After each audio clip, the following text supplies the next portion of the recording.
அதுக்காக அவர் வச்சுக்கிட்டு இருக்காரு ஒழிய அவர் பின்பற்ற மாட்டார் பானாராம். அந்த இடத்துல தான் மூதறிஞரை மிஞ்சின அறிஞர் ஆகிறார் பெரியார். ஆள் யாருன்னு தெரிஞ்சு வச்சுக்கிறது எய்தாப்புல இருக்கவங்க, இவங்க தான் செய்வாங்கன்னு தெரியும். அப்படி தெரிஞ்சு வச்சுக்கிற காரணத்தினால தான் இதை போன்ற ஆச்சரியங்களை நிகழ்த்தி கொண்டதுனால தான் திருவாரூர் தங்கராசு போல, எம்ஆர் ராதா போல பெரியாரை விட்டு விலகாதவர்களாக இருந்தாங்க. எனக்கு பெரிய ஆச்சரியம், உலகத்தில் எந்த நடிகரும் ஒருத்தருக்கு தொண்டராக போய் சேருவார், ஒருத்தர் ஆதரித்து பேசுவார், அதற்கு பிறகு ஒரு காலகட்டத்தில் அந்த நடிகர் அந்த தலைவரை விட்டு மாறுவார். அப்படி மாறுவதற்கான எல்லா வாய்ப்பு இருந்த பொழுதும் மாறாமல் அந்த தலைவனுக்கே தொண்டனாக இருந்த ஒரே ஒரு நடிகரை மாறுறதான். அதே போல தொண்டர்களின் தொண்டராக, பெரியாரின் பெருந்தொண்டராக என்ன நிகழ்ந்தாலும் சரி, எனக்கு தலைவர் பெரியார், நான் மாற்றிக்க மாட்டேன், எதையும் செய்ய மாட்டேன். ராமகிருஷ்ணன் அவர்கள் நம்ம வழக்கறிஞர் சொன்னது போல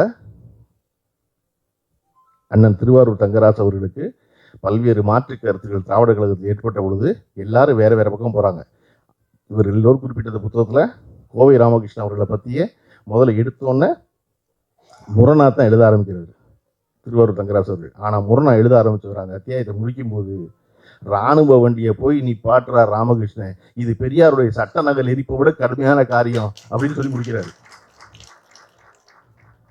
நீங்கள் ராமகிருஷ்ணனை பற்றி தெரிஞ்சனால தான் பெரியாரை பற்றி பேசின உடனே சீமான் பேசணும், ராமகிருஷ்ணன் கிளம்புறாருன்னு அமைதியானது எல்லாரும். ஏன்னா அவர் பேப்பர் புலி இல்லைன்னு அவங்களுக்கு தெரியும், நல்லா அவர் என்ன காரியம் செஞ்சிருக்காரு அவங்களுக்கு தெரியும் வரலாறு. ராமகிருஷ்ணன் போய் உங்களுக்கு அதிகரா அவங்க வந்து இந்தியன் ஆர்மி வண்டியவே குறுக்கப்படுத்தி நிப்பாட்டணும், ஏன் சாதாரணப்பட்ட ஆள் இல்லை, நம்மளை மாதிரி வெத்துக்கதை சொல்கிறவங்களடா வேலை செய்கிறவங்கன்னு தெரியும் அவங்களுக்கு.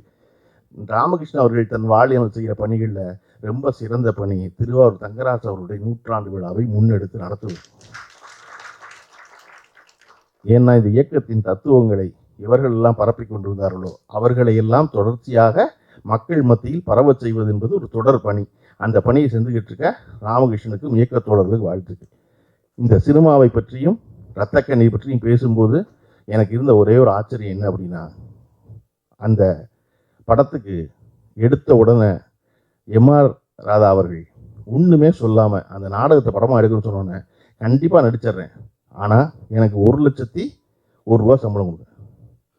ஏன்னா கேபி சுந்தராமல் 1 லட்ச ரூபா வாங்கியிருக்கான்னு சொல்கிறாங்க, நான் அதை விட நல்லா நடிப்பேன், அதனால எனக்கு 1,01,000 கொடுங்க அப்படின்னா அந்த பிஏ பெருமாள் என்னத்தான் கண்டாரோ தெரியல எம்ஆர் ராதாட உடனே சரிங்கிறாரு.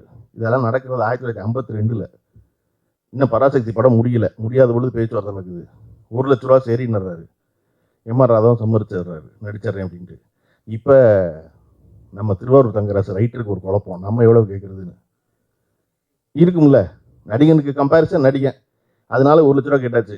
நம்ம எழுத்தாளருக்கு கம்பேரிசன் எழுத்தாளர் எவ்வளோ கேட்குறது அப்படின்னா, பராசக்திக்கு கலைஞர் பெற்ற 5,000 விட குறைவாக பெற்றக்கூடாதுன்னு முடிவில் இருக்காரு. கூட கேட்க வேண்டாம், ஆனால் அந்த 5,000 வாங்கிடணும் எப்படியாவது அப்படின்னு. ஆனால் ஒரு சிக்கல் இருக்குது திருவாரூர் தங்கராசு அவர்களுக்கு, என்ன அப்படின்னா இரத்தக்கண்ணீருக்கு கதையும் இவரே. அப்போ கதைக்கு தனியாக ஒரு சம்பளம் போடுங்க, உரையாடலுக்கு தனியாக ஒரு சம்பளம் போடுங்க.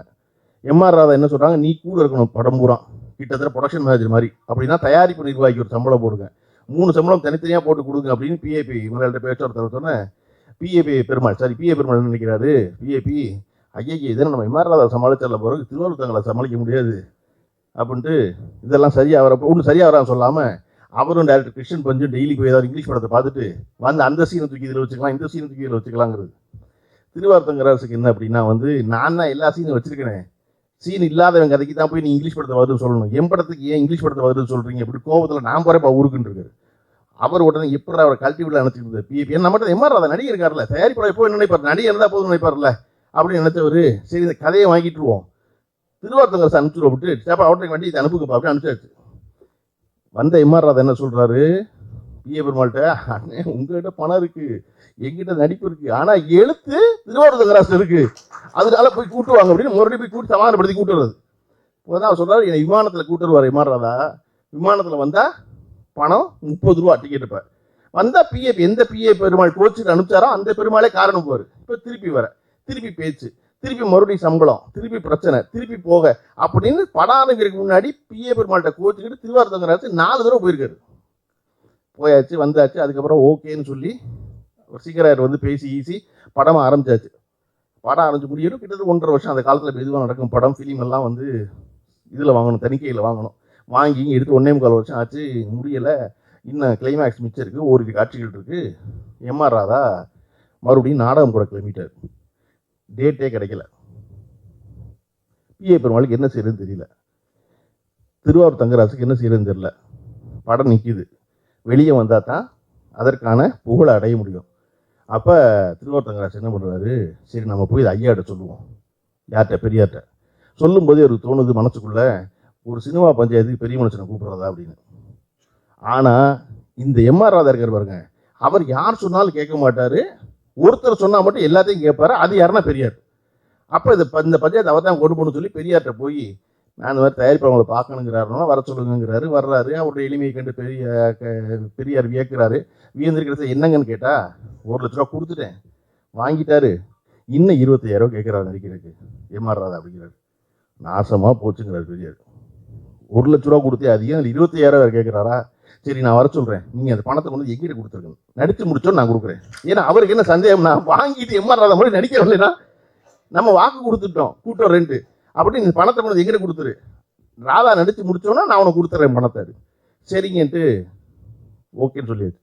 சொன்னால் இது என்ன விளைவை ஏற்படுத்தும்னு பிஏ பெருமாளுக்கு தெரியல. பெரியார் சொன்னால் கேட்டுருவார் அப்படி ராதா அப்படின்னு. திருவாரூர் தங்கராசு மட்டும் பக்கத்தில் உள்ளவங்க அமைதியாக சிரிச்சுட்டே இருக்காரு. ஏன்னா பெரியார் சொல்லுவார், சொன்னால் எம்ஆர் ராதா என்ன செய்வார் தெரியும் இருக்கு. 2வது நாள் ஊருக்கு திரும்பினோடனே எம்ஆர் ராதா நேராக பிஏ பெருமாள் ஆஃபீஸ்க்கு வந்துடுறாரு. அண்ணே என்னென்ன இப்படி ஒரு காரியத்தை பண்ணிட்டீங்கன்னுங்கிறாரு. இதுவரையும் அவர்கள் பார்க்காத எம்ஆர் ராதா, பணிவான எம்ஆர் ராதா. என்னாச்சு அப்படின்னு பிஏ பெருமாள் கேட்குறாரு. என்ன நீங்கள் போய் ஐயாட்ட சொல்லிட்டீங்க, ஐயா என்னை போய் முதல்ல அந்த படத்தை முடின்ட்டாரு அப்படின்னா, இவர் மனசுக்குள்ள மகிழ்ச்சி அடைஞ்சாலும் பெருமாள் பேசாமல், சரிடா அப்பா கரெக்டு தான், அந்த மாதிரி தான் வேலை செய்து போல இருக்கு அப்படின்னு எம்ஆர் ராதா சொல்கிறாரு. நீங்கள் என்ன, நான் போய் 27 பணம் கேட்டது போய் அவர்கிட்ட சொல்லிட்டீங்க, நான் எனக்கா கேட்டேன், நான் ஒரு நாடக கம்பெனி வச்சுருக்கேன், 1.5 வருஷத்துக்கு நீங்கள் படகுறீங்க, ஒவ்வொரு தடவையும் கேட்கும் போதெல்லாம் 5,000 2,000 5,000 2,000 கொடுத்து 1 லட்சம் சரியாக போச்சு. எங்கிட்ட ஒரு பணம் இல்லை. 1.5 வருஷத்துக்கு கம்பெனி நடத்தணும்ல. ஏன்னா கம்பெனி பெரிய எம்ஆர் ராதா வேற கோபத்தில் நாடகம் பார்க்க வரவனால திட்டுவார். அவன் பாதியில் போயிடுவான், வரமாட்டான் ஆள். இந்த காலி இருக்கைக்கு ஒரு விளக்கம் சொன்னாங்கல்ல, அதெல்லாம் எப்படின்னா பிஏ பெருமாள் மாதிரி தயாரி பண்ணுறவாங்க காசில் நாடகம் போடுறது, கவலைப்படுறது இல்லை. டிக்கெட் விற்கலைன்னா ஒரு தடவை நல்லா விற்கும், ஒரு தடவை விற்காது. அப்படி அண்ணே நான் நாடகம் போட்டு தான் காசு போடாமல் போச்சு எல்லாம் என்று இல்லை.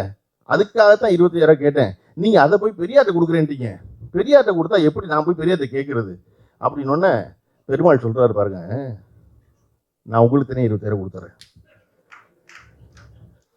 அப்போ பெரியார்ட்ட கொடுக்குறேன்னு சொன்னது அது வந்து கழகத்துக்கு நான் நிதியாக கொடுத்து இருந்துட்டு போகுது, கொடுத்துட்றேன், நீங்கள் படத்தை முடிச்சு கொடுத்துருங்க அப்படின்னு எம்ஆர் ராதா. சரி அப்போ ஒரு 5,000 கொடுங்க அப்படின்னு. ஏன்னா இன்னைக்கு பாய்ஸ் உட்காந்துருக்காங்க, நாடகம் போட்டு காசு கொடுக்கணும் ஒன்று. சரி ஓகே அப்படி பெருமாள் உடனே ஒரு 5,000 கொடுக்குறாரு. அடுத்த நாள் படப்பிடிப்பு நடக்குது. படப்பிடிப்பு நடக்க பணம் வாங்குறாரு. வாங்கி முடிச்சோன்னா பெரியார்கிட்ட போய் அந்த 25,000 நீங்கள் வச்சுக்கங்க நன்கொடைன்னு சொல்லி பெருமாள் அவர்கள் கொடுக்குறதா கொடுத்து அந்த படம் முடியுது. அன்னைக்கு முடிஞ்ச அந்த படம் அந்த ஆண்டினுடைய மிகப்பெரிய வெற்றி படமாகி, அடுத்த ஆண்டினுடைய வெற்றி படமாகி 3வது வருஷம் வரையும் ஓடுது ரத்த கண்ணீர்னு ஒரு படம். நான் எழுதுனேன், என் எழுத்து கலைஞருக்கு கொடுத்தது போல எனக்கு பணம் கொடுக்கணும் அப்படின்னு அந்த அத்தியாயம் பூரா பேசுகிற திருவாரூர் தங்கராசு அவர்கள் அந்த அத்தியாயத்தை முடிக்கும்போது சொல்கிறாரு, அந்த பெருமாள் எதைத்தான் கண்டாரோ தெரியவில்லை பிஏ பெருமாள், அவர் இல்லை என்றால் ரத்த கண்ணீர் கிடையாதுன்னு முடிக்கிறார்.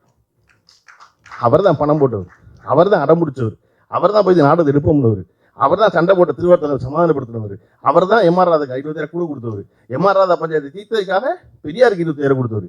இத்தனையும் கொடுத்து ஒரு படம் உறுதியாக வெற்றி பெறும்னு அவர் மனசுக்குள்ள ஒன்று தோணி இருக்கு. அவரை மறக்காம தன் பெயருக்காக போராடிய திருவாரூர் தங்கராசு அத்தியாயம் முடியும் போது பெருமாள் அவர்கள் இல்லைன்னா இந்த வெற்றி சாத்தியமே இல்லை, பிஏபி என்று நின்று கொள்ளப்பட வேண்டியிருக்கிறாரு. அந்த படத்துக்காக திரு தங்கராசு அவர்கள் பெற்ற 3,000 ரூபா செக் அட்வான்ஸ் இருக்குல்ல, அதில் வாங்கினதான் அந்த ஆரைபுரம் வீடு. அந்த வீட்டுக்கு அடுத்த வீட்டில் வாழ்கிறேன்னா அதை பேசுவதற்கான வாய்ப்பு கிடைத்ததுக்கு மிக பெருமை அடைகிறேன். இதை போன்ற எழுத்தாளர்களையும் படைப்பாளிகளையும் பெரியாரின் தொடர்களையும் தொடர்ந்து பேசி பரப்ப வேண்டியது நம்முடைய பொறுப்பு, கடமை என்று எண்ணுகிறேன். நன்றி, வணக்கம்.